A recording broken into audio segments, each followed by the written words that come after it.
On November 12, 2007, the small village of Hekou in Gujiao City, Shanxi Province, China, was bustling with unusual activity.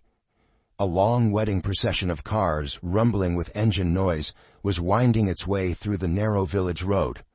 Firecrackers exploded continuously along the route, as if celebrating with the newlyweds. A red carpet stretched for over 7 miles, adding to the already spectacular scene. The whole village seemed to be in a festive mood, with people pouring onto the streets, jostling to get a clear view of this rare spectacle. Although this rural village had witnessed many weddings before, none had ever been as grand as this one. What shocked people the most were the 12 massive Hummers in the wedding procession. While most villagers weren't familiar with car brands, they couldn't help but exclaim, "These cars look so impressive." In 2007, the average annual salary for urban workers in China was only about $3,000. To buy such a car would have taken many years of savings. How could ordinary people afford such a lavish wedding?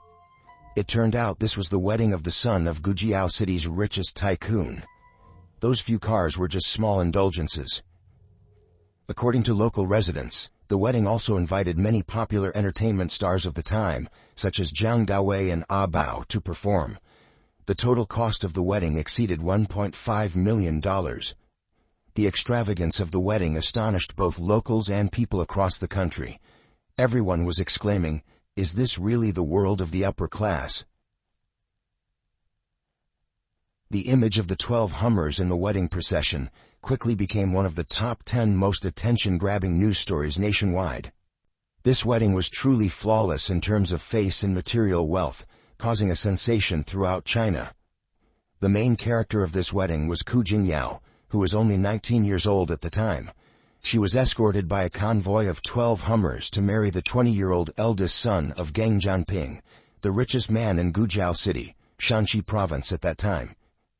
Setting aside the young age of this couple, what made people curious was, if the bride wasn't an exceptional beauty, then this must be a union of interest between two powerful families. Perhaps this Jingyao was the daughter of some coal mine owner in Shanxi. Ku Jingyao was born on September 24, 1988, in Hekou Village, Gujiao City, Shanxi Province. In fact, she wasn't the daughter of any coal mine owner.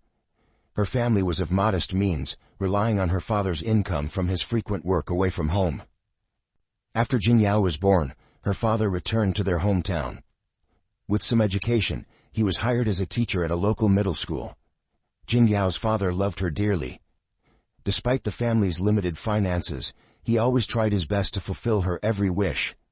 As a middle school teacher, he particularly emphasized his daughter's education.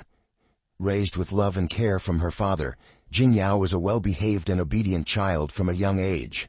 She would always greet acquaintances on the street and warmly and politely welcome guests to their home.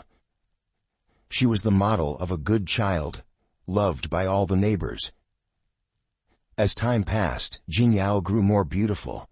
Her large, bright eyes sparkled with intelligence and vivacity. Standing at an ideal height of about 5 feet 5 inches with a slim, well-proportioned figure, she quickly became known as the beauty of Hekou Village. Everyone privately acknowledged her as the village belle. Entering high school, Jingyao met Geng Weilong, the man who would become her husband. As the son of a wealthy family in Gujiao City, Weilong was the complete opposite of the well-behaved Jingyao. He stood out at school with his extravagant lifestyle, frequently causing trouble and always arriving in luxury cars.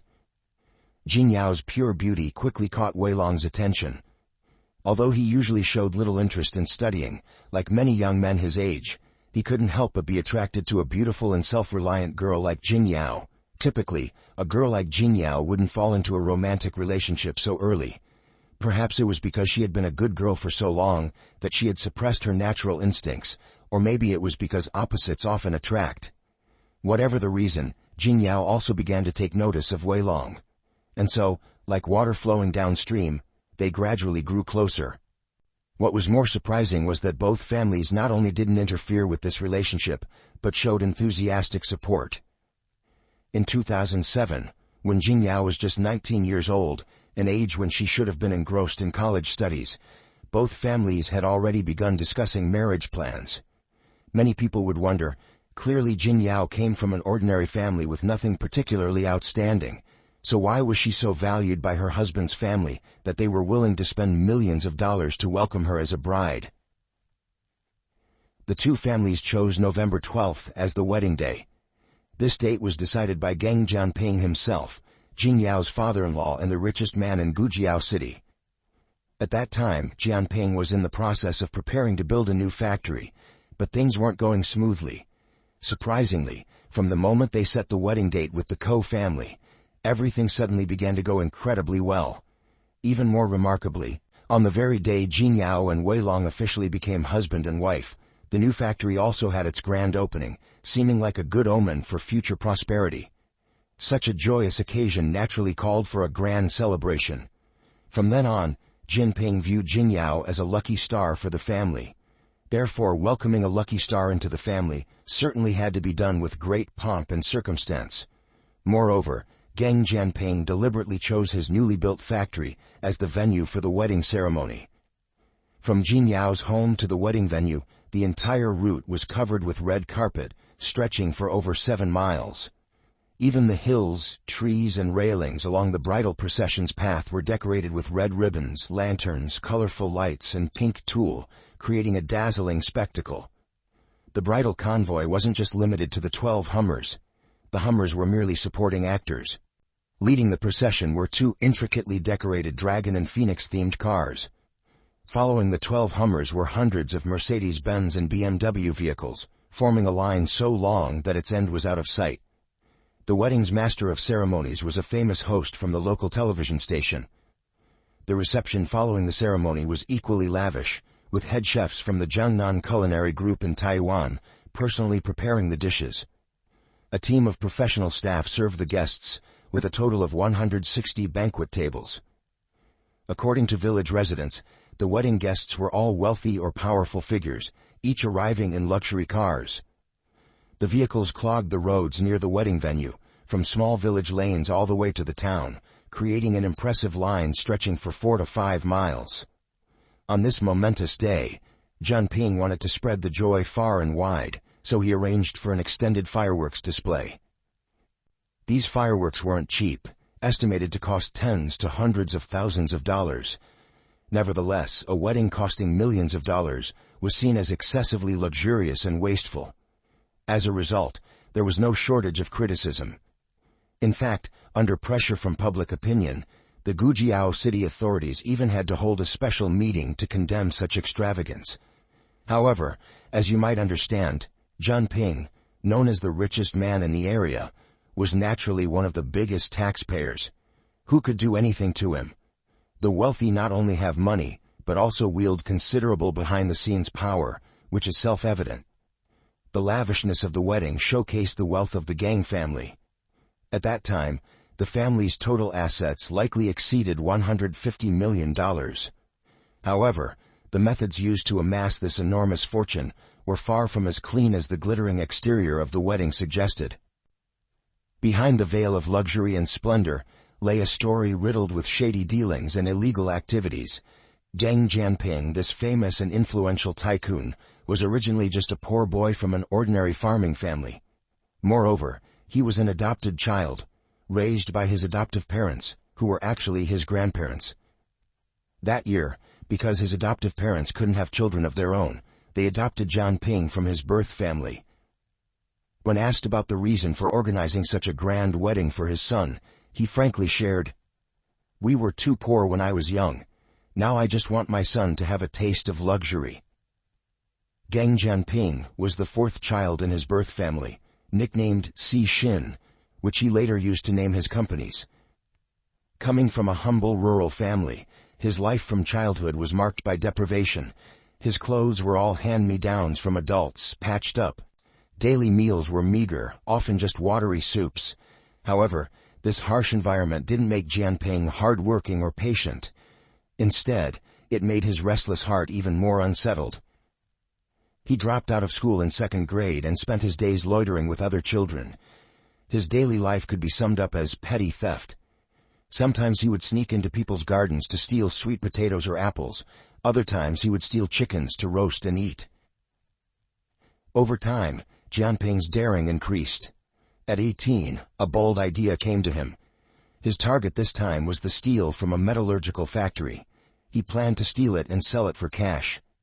To ensure his plan wouldn't fail, Jianping secretly observed for half a month to understand the guards' positions, surveillance situations, and the layout of the area. One night, Jianping snuck into the factory under the cover of darkness. He stole several blocks of steel and escaped through a drainage pipe in a corner of the factory. This theft gave him a taste of success.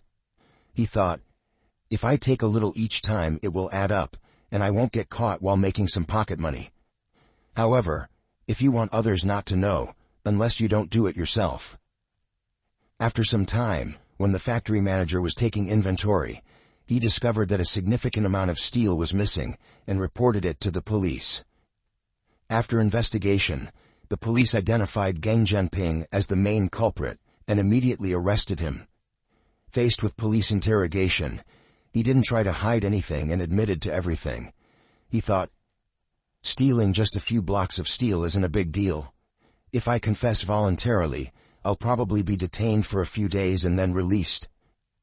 But the law was strict, and Gang Jianping was sentenced to several years in prison. After his release from prison, all of Gang Jianping's social connections were severed. Without education, he couldn't find an easy job. He knew that if he wanted to make a lot of money, he couldn't follow the normal path, because the most profitable ways to make money are all written in the criminal code. Those years coincided with the booming coal industry in Shanxi, and many people became wealthy because of it. Gang Jianping saw this and became envious. But at this point, he had nothing, so where could he get the money to buy a mine? He racked his brains day and night, and finally came up with a clever plan. He collaborated with his siblings to search for mines. Not long after, they found an unexploited coal mine behind a mountain. Without caring whether it was public property or not, they directly seized the coal mine. Then, he and his siblings pooled money to buy some mining tools and began extracting coal. After some time, they made a substantial amount of money. Gang Jianping went from a petty thief to a coal mine owner in Shanxi. Seeing that this mine was nearly depleted, he went looking for his next target. He spent money on several tons of explosives for blasting mountains, then casually placed them around the surrounding hills. With earth-shattering explosions, several shallow coal seams were exposed on the surface. These coal mines brought significant profits to Jianping. However, at the same time, due to operating without a business license and tax evasion, he was once again arrested and imprisoned. But this time, he was no longer the poor boy from before. He used money to build connections and was released in less than a month. This prison experience made Gang Jianping realize the situation. He believed that to make money, having guts alone wasn't enough. What mattered was having someone to back you up. After careful research, Gang Jianping found his support in Jiang Xinming. This Jiang Xinming was truly a figure with an extraordinary background, known by several notable nicknames. Shanxi's #1 coal baron, a key figure in Taiwan's underworld, and more. He wielded significant influence in Shanxi, not only being wealthy but also possessing an extensive network of connections. After aligning with Jiang Xinming, Jianping became acquainted with many influential big brothers. Through paying protection money and giving lavish gifts, he finally obtained a coal mining business license and even registered several more mines. Just as Gang Jianping's hometown was about to merge villages and elect a new village chief, he thought this was a good opportunity. He could receive a government salary while having the chance to acquire more mines. If he could secure the position of village chief, making money in the future would be even easier. To get elected as village chief, Jianping began using various tactics. He led a group of his subordinates to visit each household, carrying $15,000 in cash. He promised the villagers that if he was elected, he would give each household a $90 bonus. At that time, the honest farmers who couldn't earn $90 even in a year happily agreed. Finally, Gang Jianping got his wish and was elected village chief. However, he blatantly betrayed his promise. Some villagers felt indignant and went to his house to demand what he had promised, but they were severely scolded by Geng Jianping and driven away mercilessly. From then on, Geng Jianping became the village tyrant, with villagers calling him a thug and a scoundrel behind his back. After becoming village chief, Geng Jianping abused his position for personal gain and to harm the villagers. Because newly mined coal contains many impurities and is dry and dusty, it needs to be washed with water. He directly used the village's only ancient well to wash coal, polluting the water source and making it unusable for the villagers. Out of desperation, villagers had to travel to a neighboring village several miles away to buy water at high prices. Later, as coal production increased, seeing that the water from the ancient well was not enough to meet the mine's needs, he directly seized a large area of villagers' land to build another coal washing plant to expand operations. What angered people even more was that Geng Jianping built a luxurious cemetery behind the coal washing plant.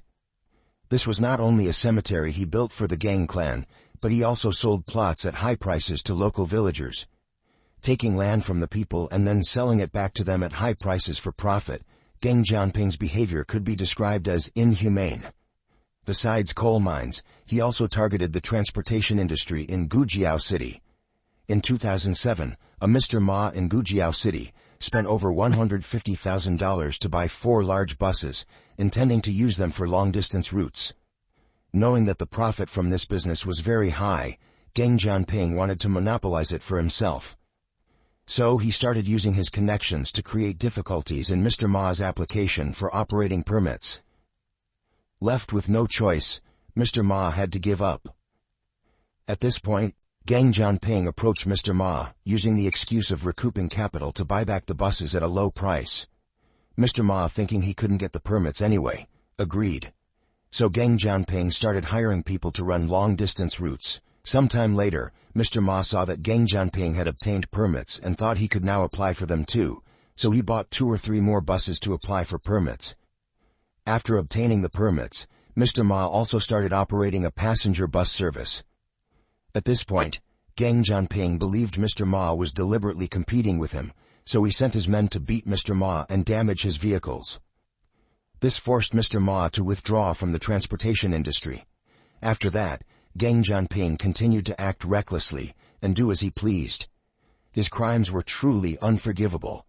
A wedding costing over $1.5 million caused much discussion among the local people. There were mixed opinions about Ko Jingyao, but the gossip belonged to others, only happiness belonged to herself. Jingyao's married life began from here. When she first entered the Geng family, her father-in-law, Mr. Jianping, arranged for Jingyao to work as an accountant at his group. Because his son Wei Long was fond of playing and spent all day carousing outside without coming home, Geng Jianping entrusted all important work to his daughter-in-law to manage. To encourage Jingyao to have children, Geng Jianping promised to reward her $300,000 for giving birth to a son and $150,000 for a daughter. Although in Chinese historical culture, bearing children to continue the family line is considered a good thing, such excessive reward gradually blinded Jingyao with money. She could receive a large sum of money for each child she bore. In the end, she gave birth to 2 boys and 2 girls for the Geng family, receiving $900,000 in rewards. Because her daily work was quite leisurely, she used the money to travel and shop everywhere. During one audit of the books, Jingyao discovered that the family's business wasn't entirely legal, with most of it being dirty money. This shocked her tremendously. She could have withdrawn at that point, but the habit of luxurious spending had already formed. In the end, she chose to go along with it and continue the wrongdoing. Due to her strong work capabilities, Jingyao was quickly promoted by her father-in-law to financial director. From then on, she began managing the finances of the entire family business. The more money she earned, the darker her heart became, because the money was obtained through illegal activities, oppressing people, and embezzling public funds. As the saying goes, one takes on the color of one's company.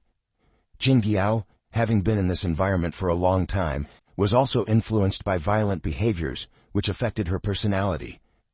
One day, While walking with her child on the street, an elderly man pushing a tricycle came from the opposite direction. Perhaps due to his old age and weakness, he couldn't control the vehicle well, causing it to slightly veer off course and bump into the child. The old man immediately apologized, but Jing Yao wouldn't let it go. She berated the old man harshly, and even had her subordinates beat him up, causing him to be hospitalized. Ko Jingyao's behavior was truly disheartening. When she entered such a family, she naturally stepped into a large dye vat. No matter how white she was, she would be dyed black. However, paper cannot wrap up a fire forever. Although the gang family had power and influence, they could only cover up a corner of the sky in Gujiao City. Even though the family could monopolize industries in the local area, in the end, it was illegal business. The gangs could act recklessly for a while, but not forever. From 2008, the state discovered that many people were illegally exploiting mineral resources for huge profits without permission. This led to a significant decrease in national mineral resources, causing losses to state assets, hindering local economic development, and affecting the quality of life of local residents. From that year, the authorities began to crack down on illegal coal mines. Although many criminals were caught, there were also many people with extensive connections who always managed to evade strict inspections. Geng Jianping was one of them. He relied on his positions as village chief, party secretary, and representative of the Gujiao City People's Congress to cover up his crimes. Not only did he avoid arrest, but he also obtained several more coal mining contracts, and even bought the mining rights to some illegal mines that had been sealed by the government at low prices. Once, due to overexploitation, one of Geng Jianping's coal mines caused land subsidence and a landslide. Someone discovered it, and immediately reported it to the authorities. People thought they could finally catch Geng Jianping's entire gang, but he once again used money to smooth things over, using the excuse of digging drainage channels to resolve this crisis. There was no further action after that. Ko Jingyao had always been very careful in her actions. After this incident was reported, she began to educate her subordinates not to cause trouble. Geng Jianping also started to act more low-key. For the next few years the gang family didn't cause any major incidents. Until 2014, Geng Jianping's backing collapsed. Jiang Xinming was arrested and imprisoned for gang-related activities and money laundering. Those behind him were also caught in one fell swoop. Geng Jianping lost all his connections, and his business faced obstacles. After many gang-related individuals were successively arrested and imprisoned, the people who had been bullied by the gang family finally stopped remaining silent. They began to stand up and sign petitions denouncing Geng Jianping. In May 2018, the Taiyuan City Police Department received an anonymous letter of accusation.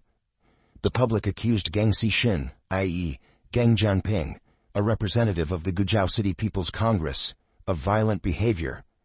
This accusation letter immediately attracted the attention of the Taiyuan police. They promptly sent people to investigate. During the investigation, the police collected a substantial amount of evidence. A total of 25 gang-related suspects were arrested.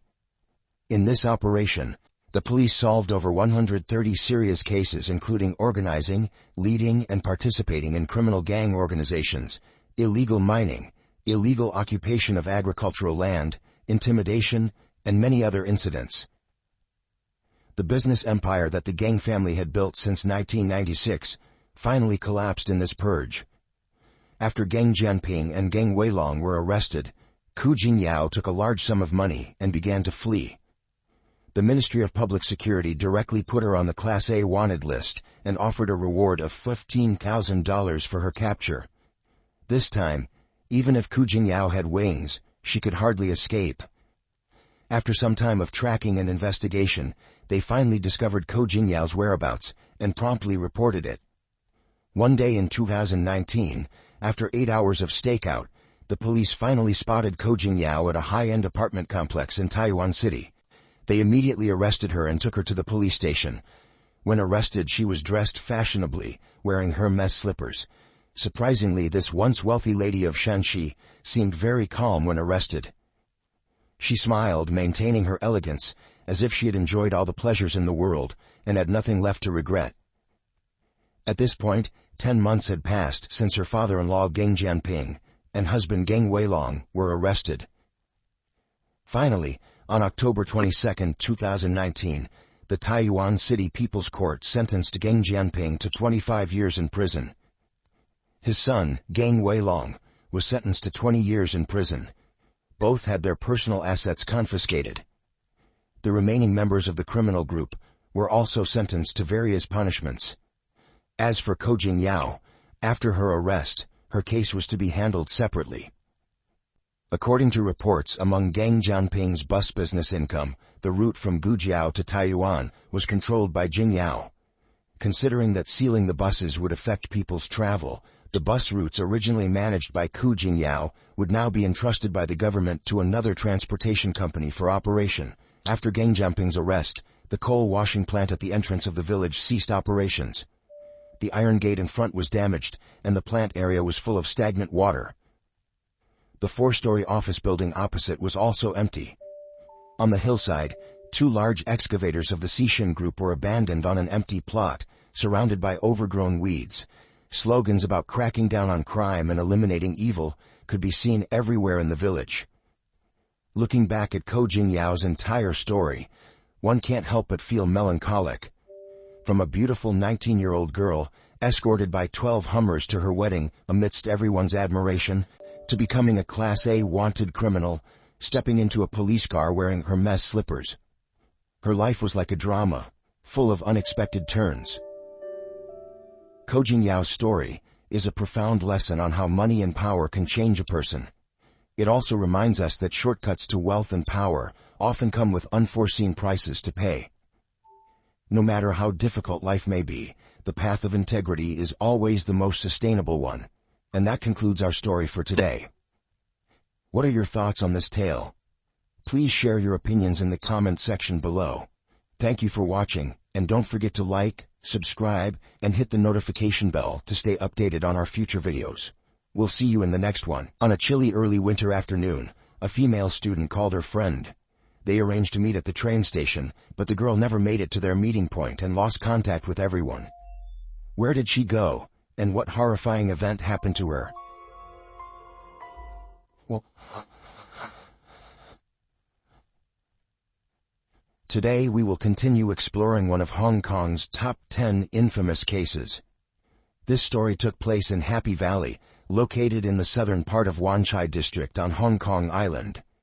The main character of the story is Pin Yuk Ying, a 16-year-old girl who was the 6th of 8 siblings. Her family didn't live in Happy Valley but in Tai Long Wan, on the eastern part of Hong Kong Island. Pin Yuk Ying's parents ran a fish shop nearby, and her brother was studying at the University of Hong Kong. Pin Yuk Ying attended Shinfa Middle School, where her younger brother Pin Jing Ming later studied. Due to poor academic performance, she transferred to Decheng Evening English College in Causeway Bay for her 9th grade studies. Classes there began at 7 p.m. and ended at 9 p.m. Pin Yuk Ying occasionally helped her parents at their fish shop. During the day she would leave home at 6 p.m. to take the tram to Causeway Bay for evening school. She would typically return home around 10 p.m. As Christmas approached, her school was planning a prom night. After class, Pin Yuk Ying needed to stay behind to rehearse a play with her classmates, which meant she would return home later than usual.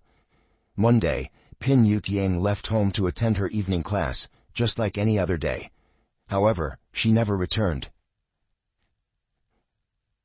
On Monday, December 16, 1974, despite the cool weather outside, Pin Yuk Ying still decided to go to her evening class in Causeway Bay.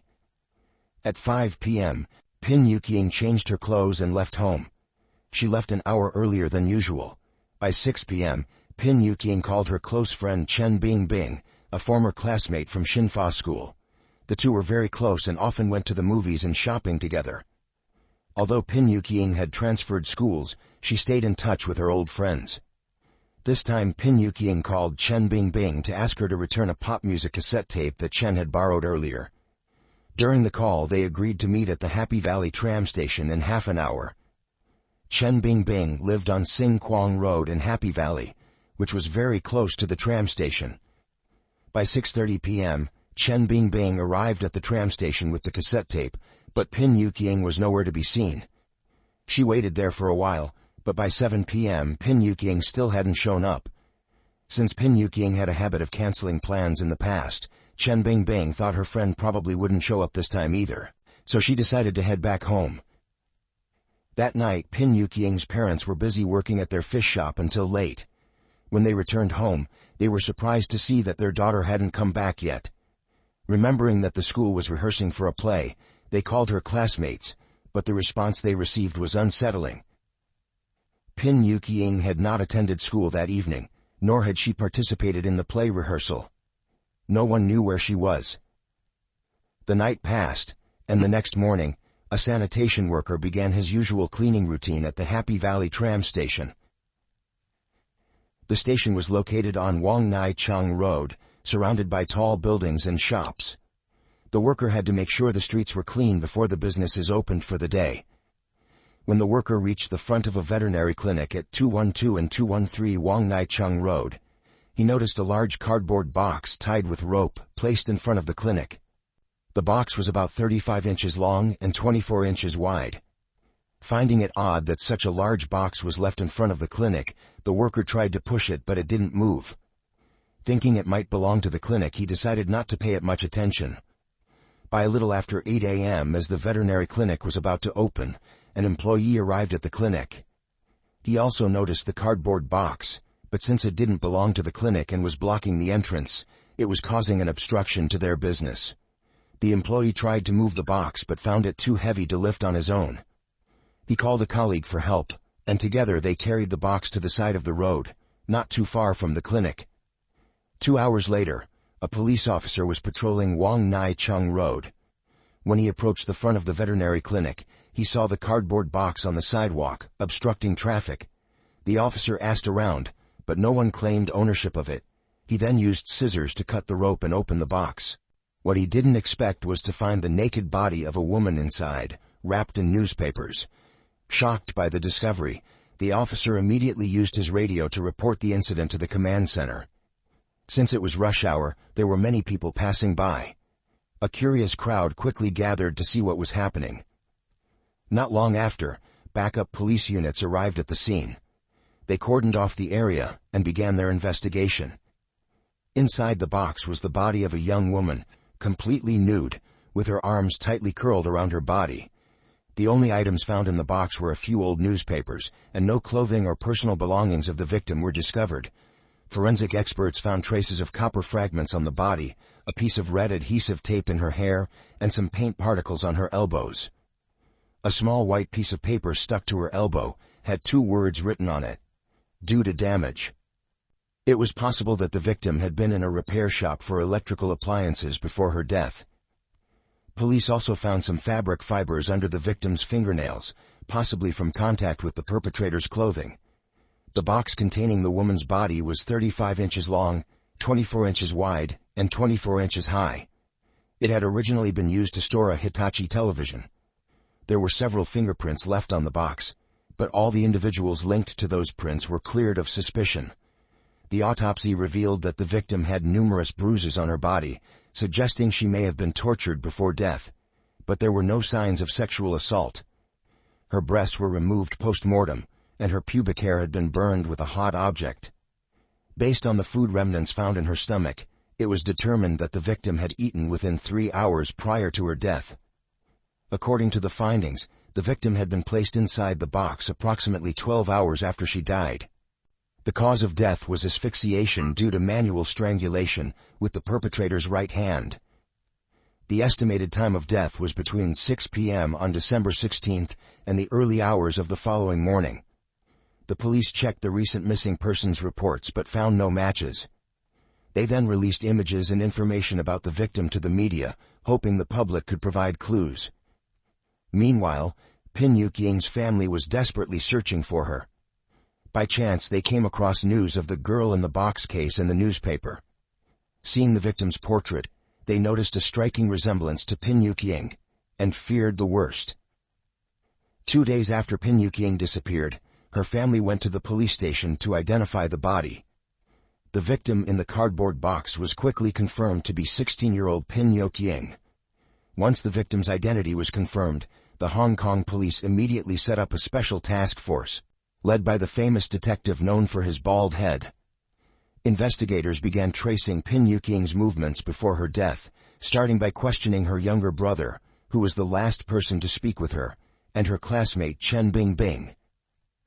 Pin Yuking's younger brother, Pin Jingming, reported that on the day of the incident, he had returned home earlier than usual after finishing his exams. His sister, Pin Yuqing, had already prepared lunch, and the two of them ate together. Around 4 p.m., Pin Yuqing received a phone call. About 7 minutes later she received another call, both lasting about 2 to 3 minutes. Pin Yuqing then told her brother that before going to her evening class, she would stop by a newspaper office in North Point to help her older brother post an advertisement, and that she would be leaving the house at 5 p.m. instead of her usual 6 p.m. However, upon investigation, the newspaper office in North Point reported that they had not received any advertising request from Pin Yuqing. Additionally, the office had closed at 5 p.m. that day, the same time Pin Yuqing had just left her house. As for Chen Bingbing, she told the police that she had known Pin Yuqing for 4 years, having met her at Xinfa School. Even after they attended different schools, they remained in touch. 6 months earlier, while out shopping together, Pin Yuqing had bought a pop music cassette tape, which Chen Bingbing later borrowed. On the afternoon of the incident, Pin Yuqing called Chen Bingbing, asking her to return the cassette tape. They agreed to meet at the Happy Valley tram station. Chen Bingbing arrived at the agreed time, but by 7 p.m. there was still no sign of Pin Yuqing, so she decided to leave. She also added that Pin Yuqing often arrived late or canceled plans. They had arranged to meet at the Happy Valley tram station multiple times before, and Pin Yuqing had failed to show up 4 or 5 times already. So this time, Chen Bingbing didn't think much of it, and assumed her friend had canceled again. Interestingly, when Chen Bingbing recalled their conversation, she remembered that there was a lot of background noise where Pin Yuqing was, and her voice sounded hurried and anxious.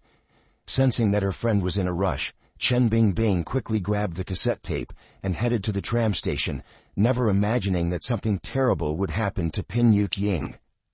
Next, the police went to Dacheng Evening English College in Causeway Bay, where Pin Yuqing was studying, to investigate. The police asked the teacher for the attendance record from the night of the incident, but the teacher reported that the list had gone missing. The teacher added that the day after Pin Yuqing disappeared, her family had visited the school to inquire about her. At that time, the teacher checked the attendance list and noticed that Pin Yuqing had not attended class that evening. He then set the list aside, but strangely, when he later went to look for it, the attendance record had vanished. The police continued gathering information from Pin Yuqing's classmates. They described her as an energetic and cheerful girl, with a particular love for ice cream. She had never had a boyfriend, and her parents were very strict, so she rarely interacted with boys. Pin Yuqing had a strong passion for acting, and was planning to participate in a Christmas performance. She and her classmates had been rehearsing after school many times, and she had never missed a session. The day of the incident was the only time she didn't show up. Pin Yuqing's family confirmed what her classmates had said. They added that she didn't like associating with male classmates. However, there was a boy from Taiwan, a fellow student, who had pursued her, but Pin Yuqing rejected him. Afterward, the boy started spreading false rumors about her at school. One of the rumors claimed that Pin Yuqing's family was involved with organized crime. Some students believed the rumors and were too afraid to get close to her. Later, Pin Yuqing's older sister went to school to talk to the boy from Taiwan. After investigating the situation, the police considered the boy a possible suspect and searched for him to get a statement. However, after Pin Yuqing's murder, the boy had seemingly disappeared. Sometime later the police located him, but he provided an alibi proving he wasn't the one who killed Pin Yuqing. At first, the police were almost certain that the boy was the culprit and believed the case was about to be solved, but now this lead had gone cold, leaving the case at a standstill. They turned their investigation toward the cardboard box that contained Pin Yuqing's body. According to their investigation, the box was originally used to package a Hitachi 17-inch TV, model S67B. This particular TV model had been sold in Hong Kong for 2 years prior to the incident. A dealer on Kaishu Road in Kowloon was the exclusive distributor of this TV model in Hong Kong. The company's manager informed the police that in the last 3 months they had sold a total of 300 units of the S67B model. However, the company didn't sell directly to customers, but through 72 second-tier dealers across the region. This made tracking the origin of the box extremely difficult. The police followed the lead from the TV, tracking down hundreds of buyers and asking where they had disposed of the TV box. However, no one admitted to dumping the box on Wong Nai Chung Road. At this point, the head of the special investigation team refocused on the cardboard box. He noted that the box was originally designed to hold a TV, but the perpetrator used it to contain a body, which would make it extremely heavy. It would be difficult for one person to move the box, and if they tried, the box would likely become deformed or even damaged. However, this particular box was tied with a rope at the bottom for support, showing signs of light dragging, but overall, it remained intact and in fairly good condition. The inspector then asked team members to recreate the crime scene. A female officer with a similar build to Pin Yuk Ying lay inside the box in the same position as the victim was found. Through the experiment, they discovered that the box, with a person inside, was too heavy for one person to carry and would require 2 people.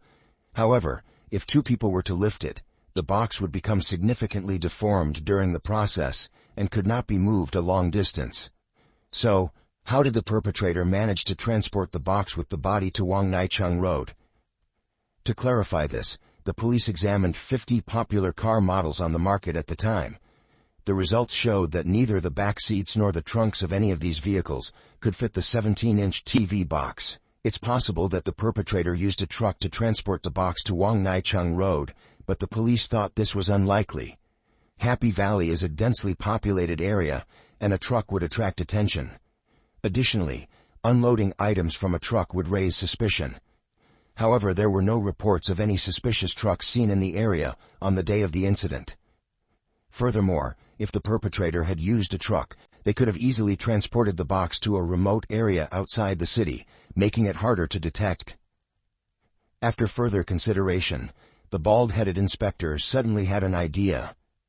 The initial crime scene might not have been elsewhere but was actually in Happy Valley, where the body was found.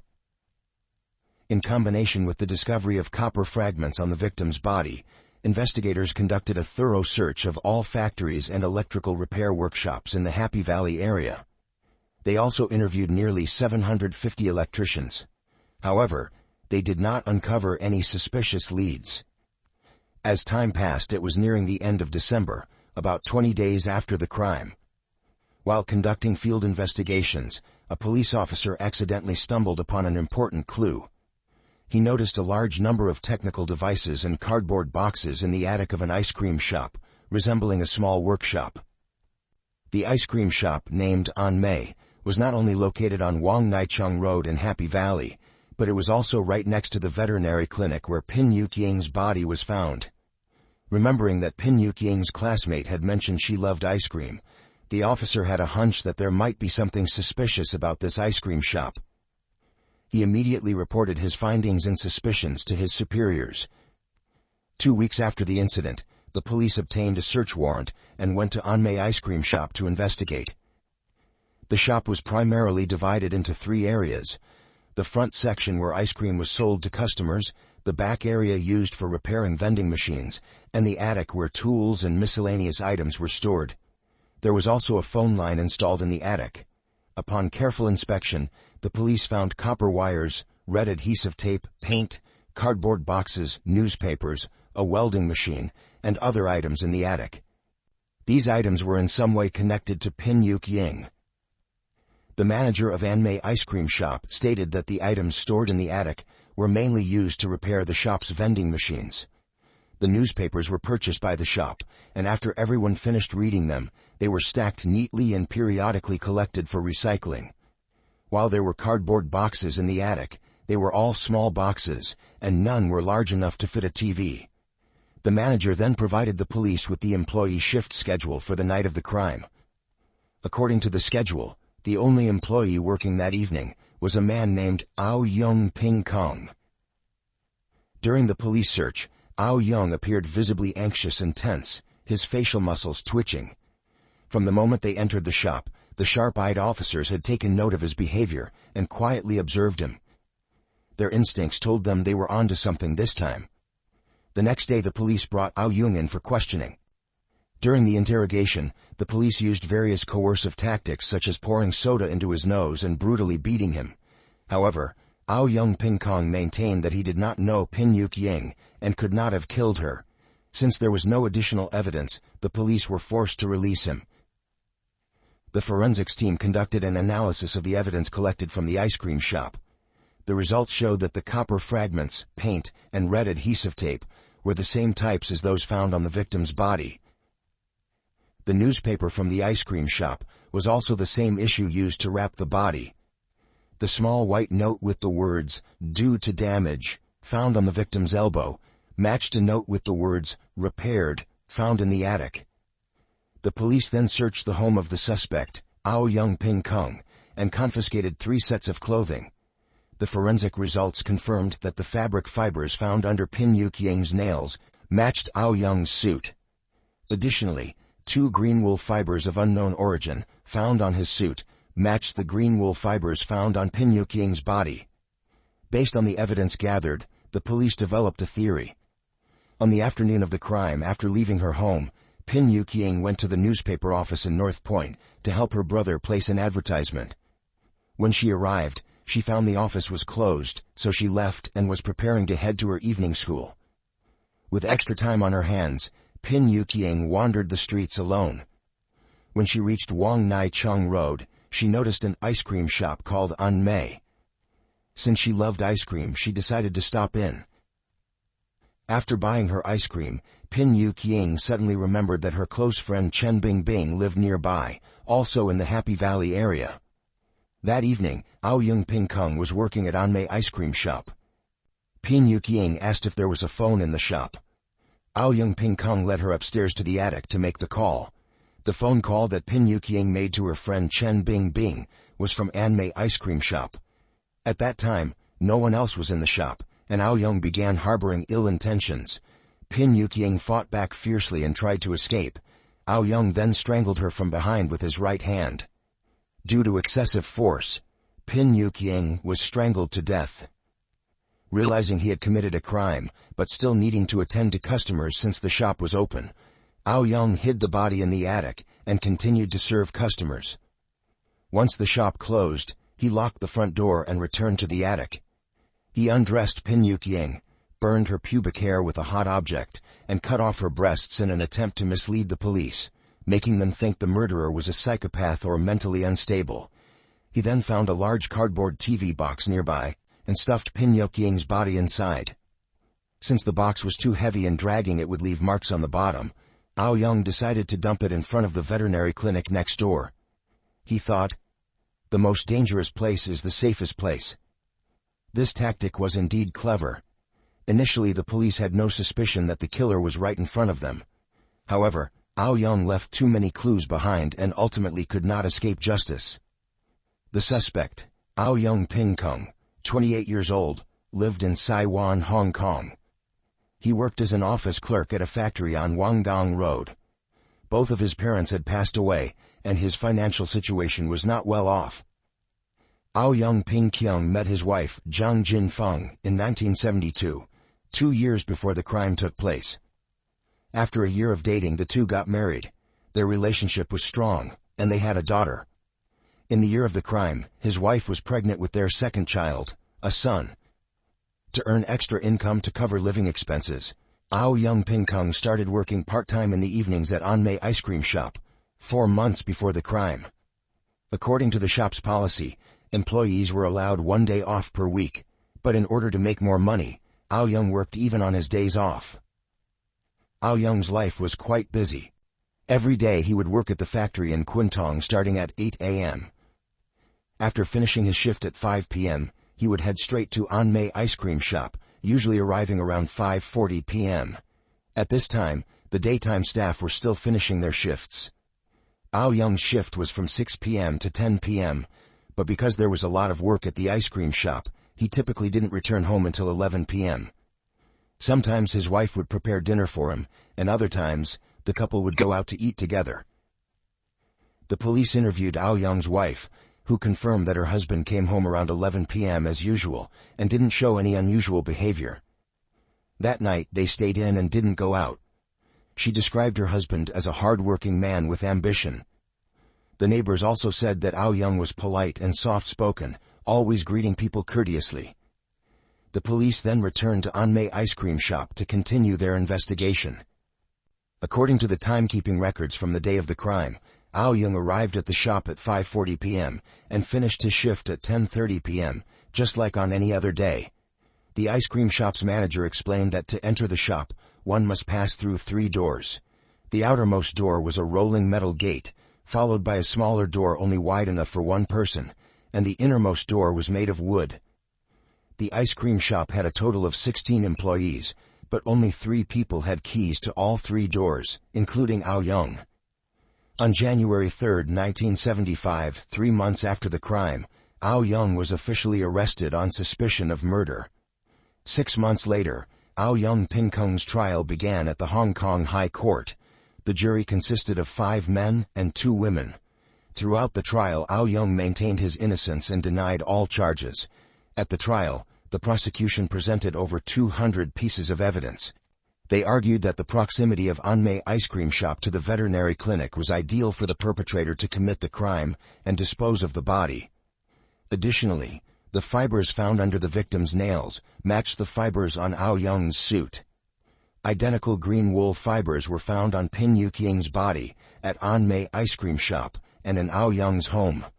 Furthermore, the copper fragments, scraps of paper, and paint found on Pin Yuqing matched the materials found in the attic of Anmei ice cream shop. Lastly, according to the shop's timekeeping records, Ao Young was the only one working at Anmei ice cream shop on the night of the crime. He had keys to all 3 of the shop's doors, giving him the opportunity and time to commit the crime. The police used a mannequin to demonstrate how the perpetrator could have stuffed the body into the cardboard box and dragged it to the disposal site. They also simulated how the perpetrator strangled Pin Yuqing from behind. The prosecution called 15 witnesses to testify. One of them, a 19-year-old woman, stated that she worked at a factory in Sai Po Kong. On her way to work in Kwun Tong, Ao Young had twice burned her dress with a cigarette butt. Psychologists testified that this act was a form of sexual deviance. The prosecution pointed out that the victim's pubic hair had been burned, linking this to similar deviant behavior.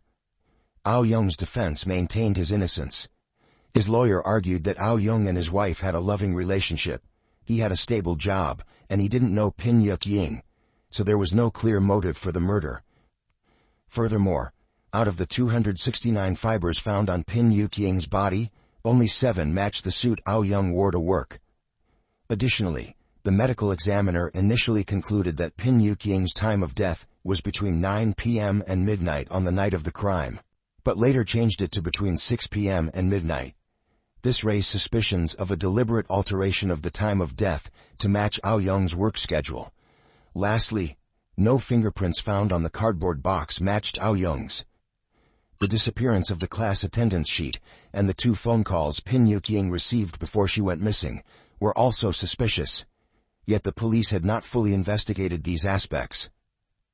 Ao Young stated that Anmei ice cream shop did not allow customers to make phone calls to avoid unnecessary trouble. The attic window at Anmei did not face the street, so the environment there was very quiet, which contradicted the testimony of Chen Bingbing, who said that when she spoke with Pin Yuqing on the phone, the background noise was loud. On the day of the incident, Pin Yuqing had never been to the ice cream shop. Ao Young also mentioned that he was only a part-time employee, so he rarely went up to the attic, only once or twice to retrieve tools for machine repairs.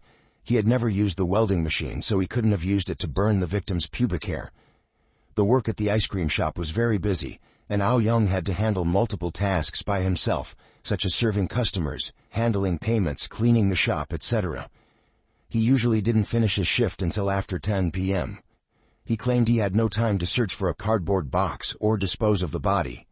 After hearing arguments from both the prosecution and the defense, The 7-member jury, 5 men and 2 women, reached a verdict after 18 days of trial. The Hong Kong High Court declared Ao Young guilty of murder and sentenced him to death. This case became the first in Hong Kong to be solved using scientific evidence. After the trial, Ao Young continued to maintain his innocence. He began a hunger strike in prison to prove his purity, stating that he had never done anything against his conscience, and did not deserve such punishment. Ao Young's wife, Zhang Jinfeng, also believed in her husband's innocence. She sought help from various lawyers, and a prominent lawyer at the time, Lin Taohua, presented 8 reasons to appeal the case in the appellate court. In March 1976, over a year after the crime occurred, the defense's efforts paid off. The appellate court overturned the original verdict and ordered a retrial. 2 months later, the Hong Kong High Court reopened the case of the body in the cardboard box in Happy Valley. This time, the jury consisted of 7 men and 2 women. The defense invited renowned lawyer Hu Hongli to represent Ao Young. After deliberation, the jury still concluded that Ao Young was guilty of murder. Once again, Ao Young was sentenced to death.